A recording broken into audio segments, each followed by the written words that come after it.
Hi, I'm Kristen. Hi, I'm Audrey, and this is Quiet in the House. Cheers. Cheers, everyone. What are you drinking today? What's that? It looks like a Diet Coke. It looks like The a aesthetic tea. has to exist. The aesthetic has to exist. Yeah, I'm sorry. I needed coffee today. This is my only caffeine I've She's had. still doing the May challenge, and we failed last night. we failed. We failed last night. Wait, what's it called? May not drink. May not drink. I drink. And this isn't even going to be coming out in May, but yeah, we failed. So, I actually have an off-topic topic to start this episode. What the fuck is happening? Wait, what is happening? I wonder if they can hear me. Oh my god, what the fuck, Kristen? So I deem it ridiculous that Audrey's never received flowers from a man, and someone else agreed with me.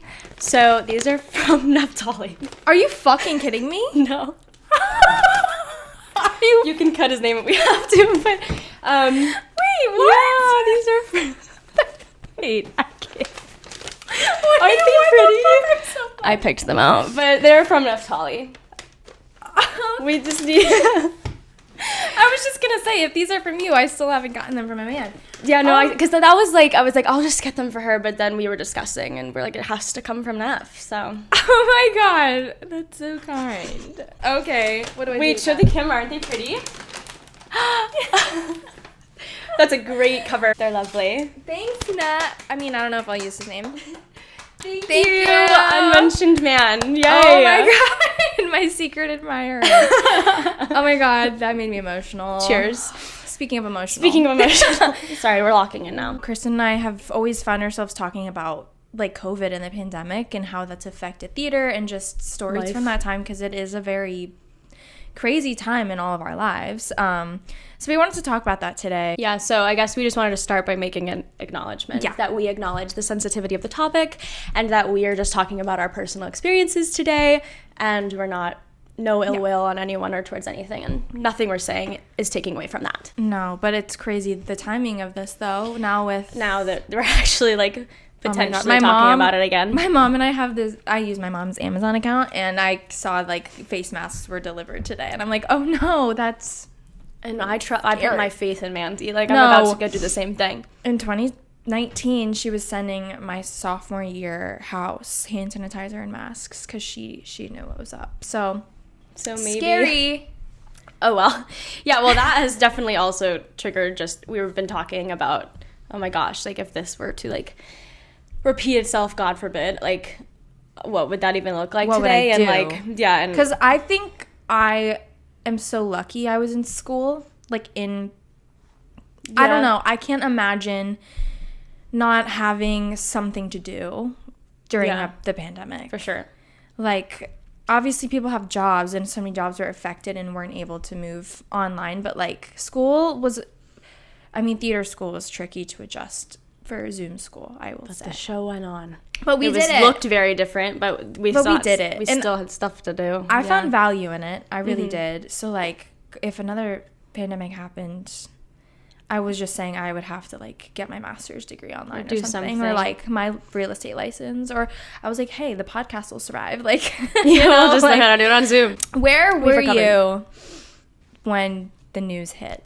Studying abroad. Oh my god, that is insane. I had so many friends also in London doing our London program. It was our sophomore second semester year when it happened, and I was studying abroad with my high school with my college best friend in London, and they basically we knew that something was happening. We didn't know exactly how much or what the extent was. We just heard about this weird virus, and it happened really quickly, and so basically London specifically, or the UK, was study abroad students or anyone from somewhere else, whatever you're doing here, we are gonna shut down.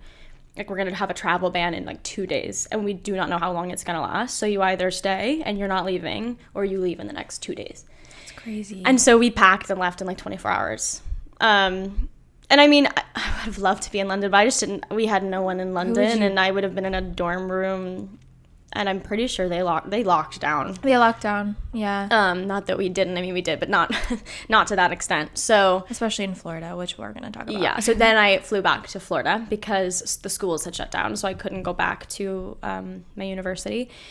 And I didn't even have living there at the time because I was abroad, so I wasn't paying for a dorm. So I flew back to Florida and spent the summer until going back to school in August in Florida, which is like, it was, in my opinion, probably one of like the worst places to be. But it was like the I didn't worst really have a choice because nobody took it seriously. But I'm sure those people were the happiest in the pandemic. Like, I mean, Florida cares about nothing.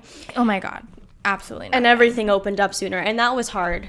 We've talked about this. It's hard to navigate. It's hard to navigate, like, where I'm from, everyone is like, okay, it's safe to go out now. Like, the restaurants are reopening, and, like, they're social distanced, so, like, it's okay. Or, like, Disney's open, but it's 8 feet apart. You stand in certain places. And so, to me, I'm like, well, my parents are back at work. Everything's open. I could, like, go lay on the beach. Yeah. But then, like, when you have people in other states who are still in a strict lockdown and see me at the beach, they're like, you idiot. And I'm like, fair. Like, it was just something we were navigating in a very, like, honestly bad place. Yeah. I mean, we didn't know how to deal with that at all. I was also in Florida during the pandemic. It was my spring break, and me and a couple of my friends from Ithaca College came down and stayed with me, and we did like quarantine together. Yeah, or was it not really shut down yet? No, it wasn't shut down yet. Like, this was before, like, we obviously, again, knew there was whispers of something happening, but we didn't feel that nervous. We were like, we're going to taking our Spirit airline, rip Spirit Airlines. It's literally such what an the L, fuck? actually. I'm actually like I didn't know how much I cared about it until it was gone. Did you see that people are paying, like, people are pledging money, like, to bring it back? To, like, own it as a community? I wish. That's sick. But yeah, we took our Spirit airline. We were, like, stuffing our clothes. Like, I had a backpack because that's all we, like, could have. And we were, like, stuffing, like, sweaters in our, like, whatever, in our butts. Like, we looked crazy, but, like, we didn't have luggage. So that's all I had with me. And we did St. Augustine, which was so fun. We did Disney World. I think we did, like, after hours. So it was, like, it's the best. It was so epic. And it was just, like, a perfect spring break. And then on the way back, on the drive back from St. Augustine, we got an email from Ithaca College being like, hey, we're gonna extend spring break for 2 weeks. And my mom was like, your friends need to buy their tickets home right now. Like, they need to leave tomorrow because this isn't looking good. And they all did. One of my friends was from Canada, so he was like beating the clock because of, like, all the border shutdowns. Like the border one, yeah. But yeah, I had literally a backpack of things, and I lived that entire very extended summer, you know, March to August, with, like, just my childhood clothes and, like, my laptop. Thank God I brought my laptop to spring break. Yeah. But that was the one thing I got lucky. I had everything because I had brought everything. Yeah. And I had nothing in Jersey at that time. I was wearing my, like, theater, like high school theater t-shirts, like, every day. Because that's all I had. I also, like, didn't see you. We really, like, didn't see each other. We didn't. Mandy was very strict. Your mom was very strict. My parents were, like, fairly strict. Like, I have, like, at the time, the house we were living in was, like, on a very big lake. We had a huge backyard. We had a pool. We had a boat. So they were like, if you want people to come here and you guys social distance, or if they've been quarantining and they want to, like, go be in the pool and, like, hang. My parents were very much like that. But I wasn't, like, really out and about. But they were much laxer than your mom was. I didn't really see you that much. Like, her mom wouldn't let her come to me. I had to go to her. Like, we would have McDonald's picnics, like, in her, like, front lawn. Yeah, in my and we were driveway. and we were, like, measured out 6 feet. Well. Yeah. Unless we were eating. Yeah. Being in college. Yes. And then having to freedom. Go right back to basically the situation we were in 2 years prior. We were back living with our parents. And there was, like, it wasn't just a lack of freedom because we were living with our parents. It was a lack of freedom because we had no choice. The world. So there was, like, parts of me that just, like... It was so terrible. I was just probably, like, a high school revolting child again. Like, I can imagine I was a nightmare. Me and my mom were fighting, like, peak fighting. Mm-hmm. I just didn't understand. Like, I didn't... Nobody did. Like, we've never dealt... Well, no one in our generation's ever dealt with anything, like, close to that. Like that. To get into it, the theater world changed so much. Self-tapes began. Like, and I know they had begun before that, but, like, I wonder what like New York City audition scene or was like before that. Like I we can't don't even fathom it. We haven't been like professional actors in New York before COVID. When you think about it, I mean, like were people self-taping or were people like?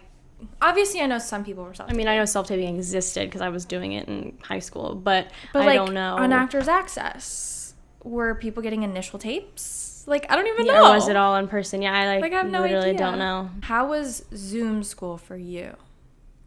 Did you? Because I know you were in London, so the curriculum do it. That did you continue to sophomore year? Sophomore year after spring break, our extended spring break, we like immediately did Zoom school like that April. So London shut down completely and just gave us our degrees. I don't know if that our degrees, our credit. I don't know if that was a London thing or if it was because we were study abroad students. They were like, just go home, and it was going to be too complicated. We didn't really continue. I think we had a couple like Zoom check-ins, probably because they like had to, but I wasn't in class. See, I did straight up Zoom school where the teachers were like on the brink of tears, like they're like, we don't know how to do this because they're obviously. No, I didn't experience that. By the time I got in there, everyone knew what they were doing. Yeah, but I didn't. I was just kind of like, what the hell is this? My teachers were so transparent of like, I don't know how to teach you music theory. I mean, on fair. Zoom. With the way her like class was set up, where she would like spotlight check you to sight read, like she's like, I don't know how to continue that. Yeah. Or like movement class or modern class. Classes like were crazy. Nobody knew what they were doing, but they very quickly had to figure it out, which was, and I had a lot of fun. I like really did, and that's why I say like I can't imagine not being in school in the pandemic because, like, the one thing I had to look forward to was, like, doing fucking modern class in my bedroom or at my ballet bar at my kitchen counter. Like, I did actually find so much joy in it because I had to. I think I unfortunately just didn't take it seriously. I think my entire junior year was BS because I didn't care. I get it. Which is a shame because I get it. Because our entire junior year was hybrid. I wasn't back regular, and was I even back regular for senior year? I don't even remember. I was regular senior year, but we were masked. Until, like, I think that was the same for me. But yeah, I just didn't take it seriously. If I was in person, I did. Like if I was in hybrid and I was in person, I was like, okay, I'm locking in. But if I was online, I was like, I don't, why? Yeah. It was hard. It was hard. I took the things that I wanted to seriously. Like, no offense. It was actually, it's so sad to think about, like, doing, like, a history class. Everyone had their cameras off. And then, like, the teacher would have their camera on, and they'd be like, hello? Oh, like, I literally know exactly like, it makes me sick about. to my stomach, but it was 8 a.m., and I was fucking depressed, so I didn't have my camera on. But, like, the poor teacher was like, guys, can you turn your camera on? We did that to one of our acting teachers. One of the theater, our rule with our theater classes, we had to have our camera on. I mean, obviously, because we were, like, dancing or doing whatever, so our camera had to be on. But there was one day where we all joined and had our cameras off and had, like, little signs that said, like, we love you, Mr. Whatever our teacher was. I'm not going to say his name. But we had all of our cameras off, and he hopped on, and he was like, guys. And he was like, oh, okay. He's like, I don't know if I did something. Because we, like, never. And then we all, like, turned our cameras on and had things. And he, like, started crying. That's and so it was sweet. And he, like, cried. It was, like, so beautiful. And we were like, and he was like, this has been so hard. And we were like, oh, my God. It was so difficult. Yeah, like, it makes me emotional. It makes me emotional, too. Also, like, my literal, like, cousin was 5 years old at the time doing kindergarten on Zoom. Like, what the fuck is that? Like, do we get like the social aspect of it is just like they're stunted. But you can like where people were in the pandemic skills has affected. It affected us. Like if there's like anxiety I have now that is probably from COVID, like just from like being alone and spending that summer like basically 100% alone. I really, and I know we've talked about this, I really enjoyed the weird Zoom theater, like creating the weird Zoom theater. Did you have to do any of that? When I did Rocky Horror and I was Janet. It was oh my God, online. I remember seeing that. When I got paid for it, it was like cheers, but it was like literally just a Zoom production. Yeah. But we filmed it. It wasn't like we were doing it live on Zoom. Yeah. We filmed it and then it was like shown on Zoom. Yeah. And it was like edited together, like basically which like I think film. Was the way to, from what I saw. Remember Ratatouille, the musical? I literally was watching a video of that last night. Andrew Barth Feldman. I also just watched that movie the other day. It's so good. I remember watching that. I think it came up on my TikTok a couple weeks ago just being like, do you remember when this happened? And I'm like, That is like pre-AI. So someone was like, "This is pre-AI." That was some of the best casting I've ever seen. I was like, "This is so impressive." Yeah, like it was really good. Like, it was really good. JJ Neiman, like they had every TikTok person and Broadway person. People. But I loved making like things like that. I really hated it. I didn't like it. But just because I was like by myself filming in like a room, and I just like, but I feel like that also, like my friends that enjoy film and TV ate it up. I just want to be in front of 500 people always. So when I'm filming in my bedroom, it's like self-tapes. I just don't feel the same as I do standing in front of someone in a room. See, I was in like a dance for the camera class, which felt really like good timing for that class. You know, it really did. Well, so we were like making dance films, and I was getting to edit them and stuff. And like, actually, that's cool. Neftali was in like most of them. Mm-hmm. But like, I thought that was a really cool class. I'm trying to think of other ones that I did. Acting for the camera, obviously. Yeah, like we did that. Good timing for those classes. But like at the time, my Ithaca College curriculum, we didn't start musical theater training until my junior year, which was on Zoom. And I was like alone, pretending to be Eliza Doolittle, like with my lamp post, which was a fucking lamp, like I don't know, like with my trench coat on. But I loved doing it. Like I was like, I got to play dress up in my fucking living room. I feel like, was that sophomore year for you? That was my junior year. Your junior year. Still, my first semester I think was still fully online. Interesting. Ours started hybrid immediately, which is probably why I didn't experience too much of that, because if we were in person, then we were doing the work, and if we were online because of hybrid, we were watching and like taking notes and giving feedback. So I was never like performing scenes on Zoom, like they were in person. My junior year, we were still fully online that first semester at least, and all of us moved back to Ithaca. We were all in the same city. Yeah. But, like, we weren't allowed to see each other. I don't know what I would have done if we were fully online and we weren't in person. Like, I don't know what I don't know if I would have stayed in Florida. Oh, I had to leave my mom's house. I was like, Mom, I love you. I freaking loved my house that summer. What? Like, being home. Like, honestly, that was, like, one of my, not one of the best summers because it was, like, a tragic summer. But, like, it was, I look back on that summer very fondly in the sense that I was just kind of, like, really relaxing, taking rest for the first time, like, ever. Oh my God, too much though. Like, I was... Yes. What I did, I slept till 4 p.m. every day. And I opened a bag of Takis, and I played Fortnite with Jackson, Nev. I remember we were playing Fortnite and you, all the time. And Malik. Ah, what a summer. See, like, I never do that. I never do that for myself, and I think that's why I look back on it, and I'm like, that summer was just, I really... oddly enough, took care of myself. Like, I was just doing what made me happy for all summer. I also started a business that summer. What? An online, like, teaching company with, I didn't know that. With one of my mentors. I didn't know that. Because she was doing acting class online and invited me in to do vocal and dance lessons. And so I was, like, making money teaching online that whole summer. So that got me out of bed. So maybe that gave me a little bit of motivation to, like, actually do something. I had no motivation. And then I would get my box wine out of the closet, and I would go sit at the pool. Or, like, take the boat out by myself. Jesus. So it was, I don't know, it was just a different situation. Like, I felt like I could have stayed longer. I would have been fine. I always say how grateful I am for the pandemic. I feel weird saying that, but I was like, Ithaca College specifically, we were partying a lot. The pandemic kind of like, as much as it stripped you of that freedom, it definitely like grounded me in an amazing way. And I feel like I matured and learned so much about myself. Me too. Like, I still have a drink, but I like going. I don't party the same at all anymore. I don't party like that. Neither does I have no urge college. to. We tried to like bring it back senior year. We tried to be the party house, and I immediately was like, absolutely not. Like I didn't want that. They don't want it either. So like none of my littles valued that. They were like, I just want to like play board games. I'm like, I love you. Like, yeah, I love you for that. That's how I want to hang. And I don't know, it must have been a COVID thing and me not even realizing it. Like, I think it was. And it just like altered my brain chemistry of what I want to do for fun. I wish I had a therapist that summer. That was before I had like really thought about getting a therapist. And I wish I had one that summer because I do too. It would have been interesting. But that was also like I had gotten dumped. Oh God! Remember? Like I got dumped like no, I don't April remember. Of COVID.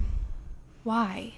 It was the first time that man dumped me of like 3 or 4 times. It was the first time, and it was awful. Yeah, I did also start a COVID relationship. Florida theaters, not all of them shut down when he was working at one of them, and I was like, so I just found it so hard. I was so jealous that he was doing theater in the pandemic, and that's like not his fault. Like I get it. I knew about this. Like I think I knew about this, but I don't think I would believe it.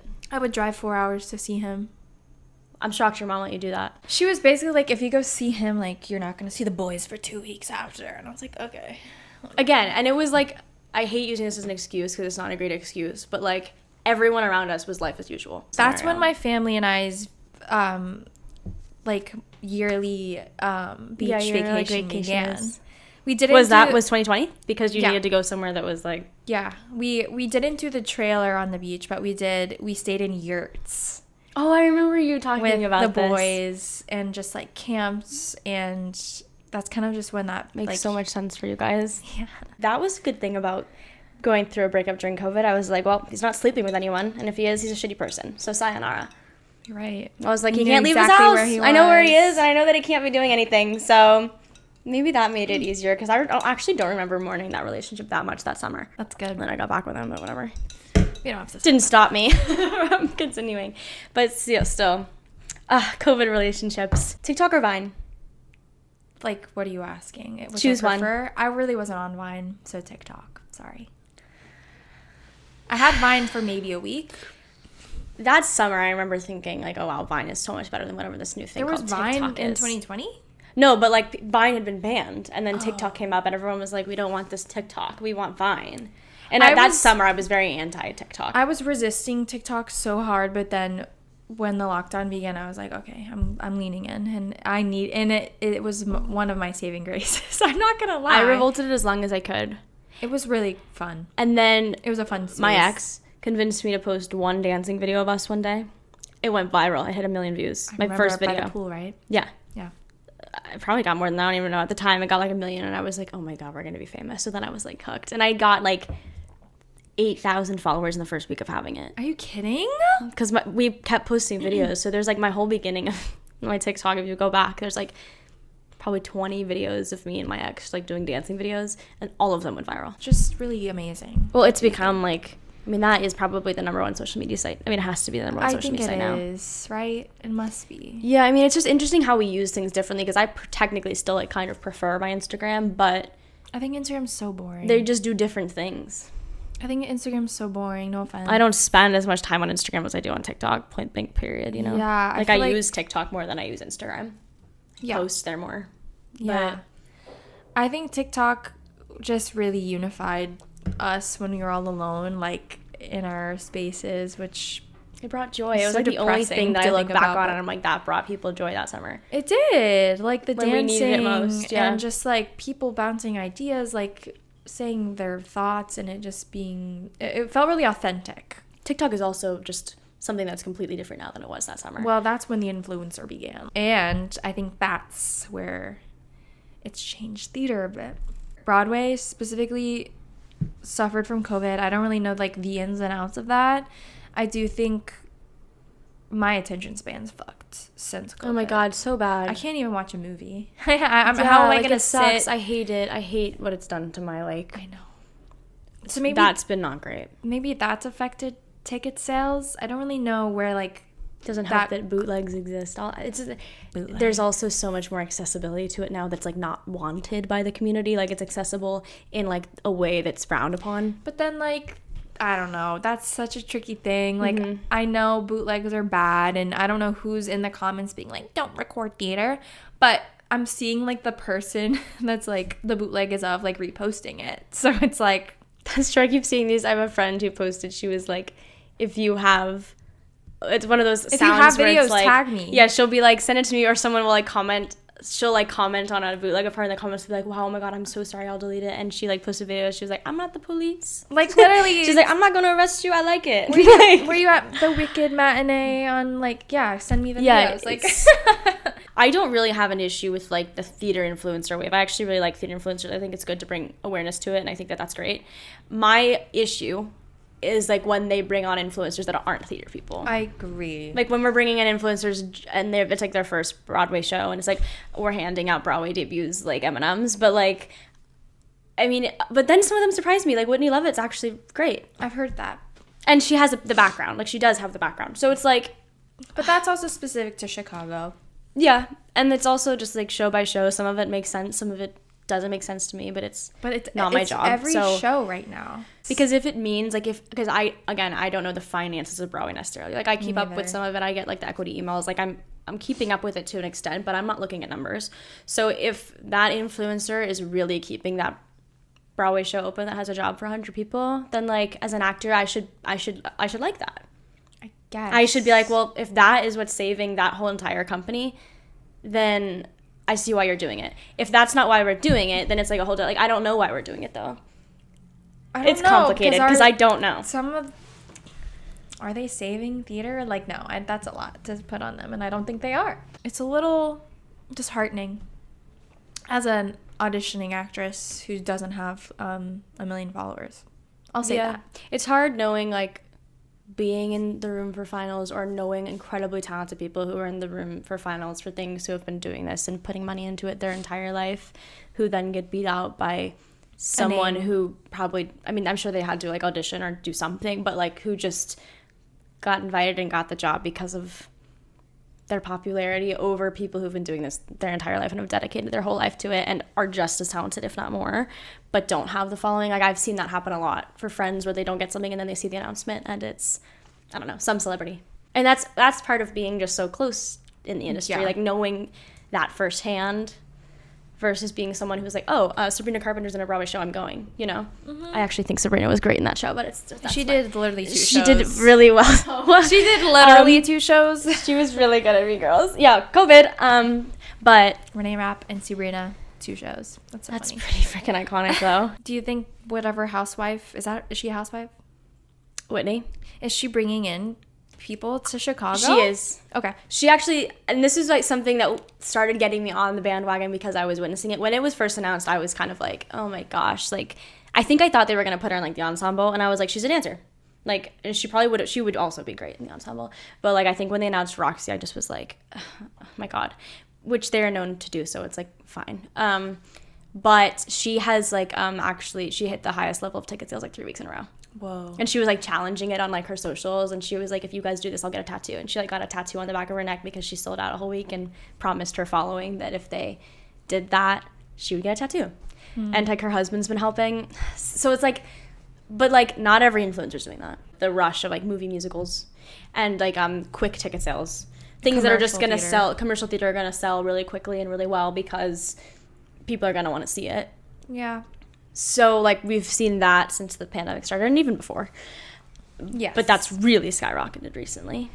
It has. There's not a lot of completely original work happening. And it's hard. Like, I guess, coming from, like, the nonprofit point of view, like, it's such a process to create something new. It is. And it takes time, and it takes money, and I think that's something that our industry thinks we don't have time for right now, maybe. Or, like, I don't know. I can't speak for the industry, but, like, it is easier to just bring up something that everyone knows and is super popular and you barely have to market it because it has Beetlejuice on the title of it. You know what I mean? Like the musical, if you're doing that, if you're, you know, taking a movie like Shrek or Legally Blonde, like those our favorites. The musical, like adding that layer of dance and theater needs to transcend the art form, and I feel like that's where they're not doing it. Like, fair. I feel like a lot of these movie musicals aren't taking something and making it better, or like, and the ones that do it, it shows Legally Blonde. I think Shrek's fucking, I think Back to the Future was freaking awesome. I didn't get to see Back to the Future. I really wanted to not like it, which sounds terrible. Like, I was just kind of like, again, but then I was sitting there and I was like, wait, this is so good.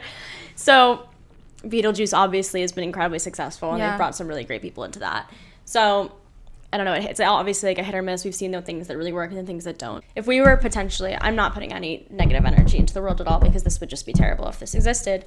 But if like we hypothetically were about to repeat a similar pattern, what would you do differently?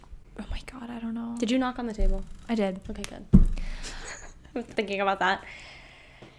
I think I would need something Like, I don't know. I think I would try to get back into school again. Yeah. Or get, like, a certification in something, maybe, like, personal training or, like, a Pilates class, or get my real estate license. I would have to do something. To do something. We could continue our podcast. Yeah, obviously. I don't know if I'd want to stay in New York or go to Florida. Yeah, we were talking about that too. So. It's not gonna happen. What would you do though, differently?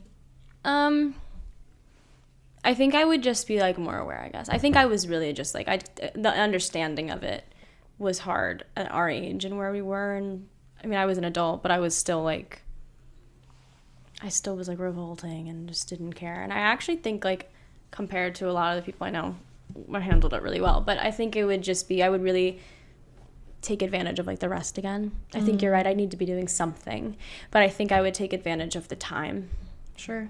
And just like really like just live in it and like take it in and understand it better.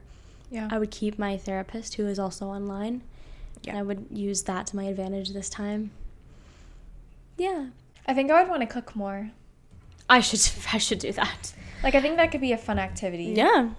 100%. Cheers. I remember trying to work out a lot in the pandemic. I remember making you work out a lot, or like attempting. Remember we like did something outside and it was 100 degrees because my mom made us be outside, like on the dock by your boat, and you were like, I'm gonna throw up. Oh yeah, I do remember that. Like, I don't know if I want to do that, but I'm such a gym rat now that I would really have no choice. But the issue is like I'm probably not gonna go to the fucking gym. We can't go to the gym. I'm sure my building would close the gym. Yeah, so I would just like keep up Pilates probably, or maybe like start running, which we've talked about doing, which I really can't do. I don't think. Run. No, thank you. I don't think I have that in me, but apparently it changes lives. So maybe I would start running. That's what they say. Although, like, were people running? Like, this is the thing. I wasn't in Manhattan either over COVID. So, like, when Manhattan was shut down, were people out running? I don't know. Or were people just like I don't even know what that looked like because Florida couldn't be more different. It's over now. We won't have to do it again. No. Because I knocked on this table. Exactly. Should we wrap her up? Thanks for listening, guys. Thanks for tuning in. I don't think it was too traumatic discussion. No, it was fine. It was nostalgic. Just had me thinking. Yeah. In a weird way. It gives us things to think about and to talk about because we should. It affected our world, so. Well, thanks for listening. We love you.